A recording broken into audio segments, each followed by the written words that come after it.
भारत में corona virus का प्रकोप अभी समाप्त नहीं हुआ है। हालांकि कोरोना के मामलों में लगातार उतार चढ़ाव देखने को मिल रहे हैं। बीते 24 घंटे में 3000 से ज़्यादा मामले सामने आए, जबकि इस दौरान 55 लोगों ने अपनी जान गंवाई।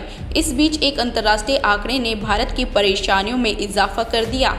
दरअसल विश्व स्वास्थ्य संगठन यानी WHO ने कोरोना के चलते हुई मौतों को लेकर एक रिपोर्ट जारी की है। इस रिपोर्ट की माने तो कोरोना की वजह से सिर्फ भारत में ही 47 लाख से ज्यादा लोगों की मौत हुई है। इसके विपरीत भारत के जो आंकड़े आधिकारिक तौर पर दुनिया के सामने रखे थे वो लगभग 6 लाख से कम थे। ऐसे में भारत सरकार ने विश्व स्वास्थ्य संगठन की रिपोर्ट पर कड़ा विरोध जताया है और नाराजगी व्यक्त की है। भारत सरकार के मुताबिक जिस तकनीक या मॉडल के माध्यम से WHO ने ये आंकड़े इकट्ठा किए हैं वो गलत हैं। भारत सरकार ने बयान जारी कर कहा कि भारत की नाराजगी के बावजूद भी विश्व स्वास्थ्य संगठन ने पुराने तकनीक और मॉडल के जरिए मौत के आंकड़े जारी कर दिए हैं। भारत की चिंताओं पर सही तरीके से ध्यान नहीं दिया गया।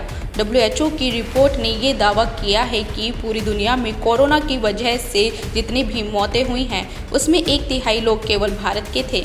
इस हिसाब से भारत में ही केवल 47 लाख लोगों की मौत हुई है। WHO का ये प्रोजेक्टेड आंकड़ा भारत सरकार के आधिकारिक आंकड़े से करीब 9 गुना ज्यादा है। आंकड़े निकलने के लिए WHO ने गणितीय मॉडल का प्रयोग किया, जिसके बाद भारत सरकार ने इस पर कई सवाल खड़े कर दिए। WHO के इन आंकड़ों के खिलाफ केंद्र सरकार ने नाराजगी जाहिर की है। सरकार का कहना है कि WHO के model, data collection, data source किस प्रक्रिया के तहत हुए इसकी जानकारी किसी को नहीं है। बीजेपी सरकार ने कहा कि WHO ने 17 राज्यों के आधार पर डेटा जारी किया है, लेकिन ये नहीं बताया कि उसने सिर्फ 17 राज्यों का चुनाव किस आधार पर किया। केंद्र सरकार का कहना है कि WHO ने कब तक या किस वक्त तक का डाटा लिया है इसकी जानकारी भी किसी को नहीं दी। राजेश भूषण ने WHO को इस संबंध में 10 चिट्ठियां लिखी, पर WHO ने किसी पर भी जवाब नहीं दिया। आपको बता दें कि यह वही WHO है जिस पर कई बार आरोप लगता आया है। WHO ने कोविड को हवा से फैलने वाला संक्रमण मानने से भी इनकार किया था। शुरुआत में कहा था कि बहुत कम मामलों में ऐसा होता है कि हवा से कोई बीमारी फैले।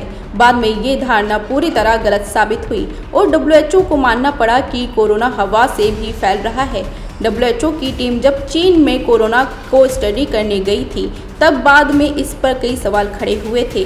WHO ने कहा था कि कोरोना चीन के लैब से नहीं उत्पन्न हुआ। बाद में उस टीम के वैज्ञानिकों ने खुद ये दावा किया कि उन पर चीन की तरफ से दबाव डाला गया था कि वो लैब से कोरोना के फैलने की थ्योरी ना दे। तत्कालीन अमेरिकी राष्ट्रपति डोनाल्ड ट्रंप ने इसी रिपोर्ट के आधार के साथ WHO की फंडिंग रोक दी थी। WHO पर आरोप लगाते हुए कहा था कि वो चीन के इशारों पर कोरोना की जांच को प्रभावित करने की कोशिश कर रहा है, जिसके बाद से WHO पर लगातार सवाल खड़े होते आए हैं।